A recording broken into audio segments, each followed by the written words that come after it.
Cancers related to head and neck are basically any site in head and neck which we have.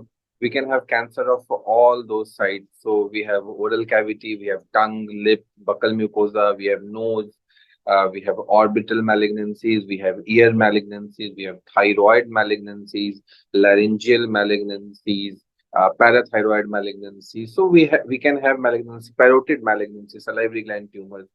So basically, we can have these malignancies from any part of the body which exists in head and neck. Usually, head and neck cancer is seen in the age group of from 20 onwards, 2025 onwards to up till 60, 70 years of age. Main cause of head and neck cancer is basically tobacco consumption and alcohol consumption. So there has to be some time lag between the onset of use and then onset of cancer. So usually we see our patient in early or late 30s to late 60s, 70s as well. There are multiple causes as such. In India, the most important cause is tobacco consumption, especially the chewed tobacco is most common in India. Chewed tobacco, chewed areca nuts. Many people think that areca nut, that's supari vision, that is a grade 1 carcinogen. Apart from that, there are some viruses which have been implicated in head and neck cancer, such as Epstein-Barr virus and human papilloma virus. These are though less frequent in Indian population as of now. Basically, the symptoms related to the organ in which the cancer is happening. So if the patient is having some oral cancer malignancy or some symptoms of oral cancer, what they will encounter is that they'll have some kind of ulceration in, say, buccal mucosa, a cheek, or tongue, lips, floor of mouth, palate. If the patient is having thyroid malignancy, they'll see some kind of swelling in the anterior part of their neck. If they're having some salivary gland malignancy, they can have some swelling in the lateral part of the face or this part of the face, which is just below our jawline.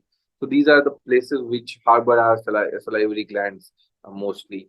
Or if the patient is having some ear malignancy, they will be having some discharge from ear, blood from ear, foul smell from ear, pain in ear. Similarly, nasal malignancies will present with reduced uh, difficulty in breathing, reduction in smell, noisy breathing. So the symptoms are basically related to the organ where the lesion is happening.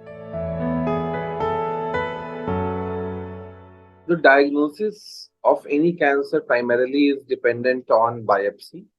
So biopsy is a procedure where we take a part of the tissue. So we'll have to do some minor surgical procedure. It's an OPD and office-based procedure wherein take a small bit of tissue. Then it is sent to the pathologist who examine it under a microscope after giving some stains and everything. And they see the quality and texture of the cells over there.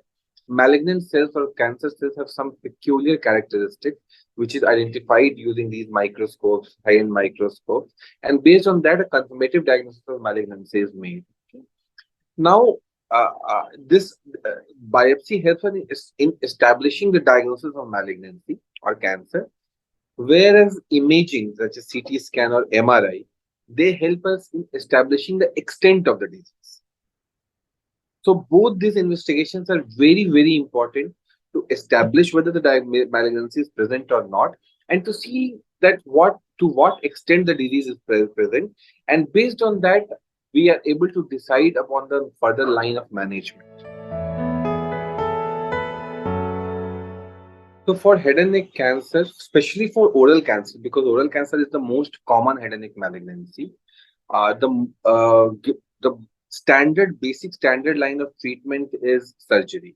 Depending upon the stage, whether if it is an early stage, only surgery is required. If it is a slightly advanced stage, then we required to go ahead with surgery followed with some kind of adjuvant radiation therapy or chemotherapy treatment.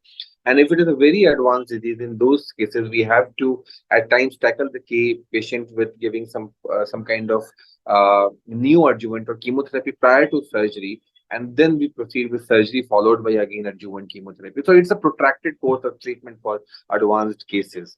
But the mainstay of treatment for oral cancer patients is surgery. If we see oropharyngeal or nasopharyngeal cases, so for them, chemotherapy and radiation has currently shown a equal and good result, equal to surgery.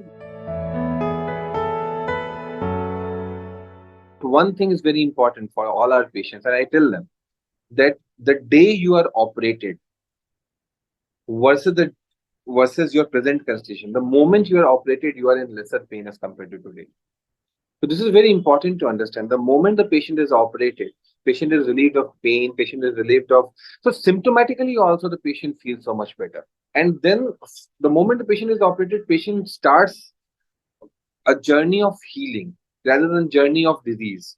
Getting my point? So I do understand there is a very difficult decision for the patient and the family to decide and go for surgery, but it really helps. It really helps in alleviating the pain. It helps in controlling the disease. It helps in improving the quality of life. It helps in increasing the duration of life.